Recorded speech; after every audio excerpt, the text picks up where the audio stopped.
నిజంగానే జెన్జీలు గొర్రెలా?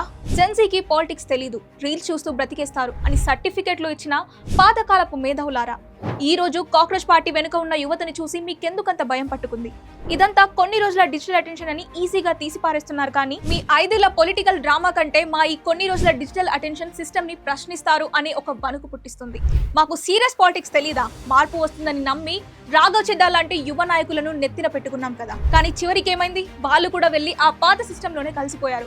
లీడర్ల ముఖాలు మారుతున్నాయే తప్ప యువత బతుకులు మారట్లేదు. అందుకే ఈ నేషనల్ పార్టీల మీద నమ్మకం పోయే జెన్జీ ఈ రోజు ఈ డిజిటల్ మూవ్మెంట్ ని నమ్ముకుంది. ఓటింగ్ రోజున హాలిడేలా ఫీల్ అయ్యే తరం కంటే ఒక సెటారికల్ మూవ్మెంట్ లో సిస్టమ్ ని క్వశ్చన్ చేసే తరం 100 రెట్లు బెటర్. యువతని గొర్రెలు అని నోటుకొచ్చినట్లు మాట్లాడుతున్నారు. మేమే గనుక గొర్రెలమైతే మీరు వేసే బిస్కెట్ల కోసం, మీరు పంచే నోట్ల కోసం మీ వెనకాలే తోక ఒప్పుకుంటూ నడిచేవాళ్ళం. కానీ ఈ రోజు యువత మీ వెనకాల నడవడం లేదు. మీ మోస రాజకీయాలను చూసి నవ్వుకుంటూ మిమ్మల్ని నిలదీస్తున్నారు. మా నిరుద్యోగాన్ని చూసి నవ్వే ముందు యువతని ఆ స్టేజ్ కి తెచ్చిన ఈ మురికి సిస్టమ్ ని చూడండి. ప్రతి నోటిఫికేషన్ డీలేకి, ప్రతి ఎగ్జామ్ స్కామ్ కి అలసిపోయిన కోట్లాది మంది యూత్ ఫ్రస్ట్రేషన్ కి సింబల్ ఈ కాక్రోచ్ పార్టీ. బొద్దింక క్యారెక్టర్ ఏంటో తెలుసా?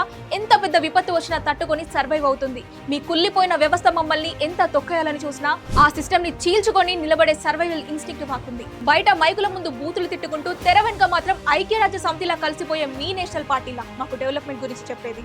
బయట శత్రువులా నటిస్తూ ఇంటర్నల్ గా కలిసిపోయి మీరు చేసిన డెవలప్మెంట్ ఎక్కడుంది?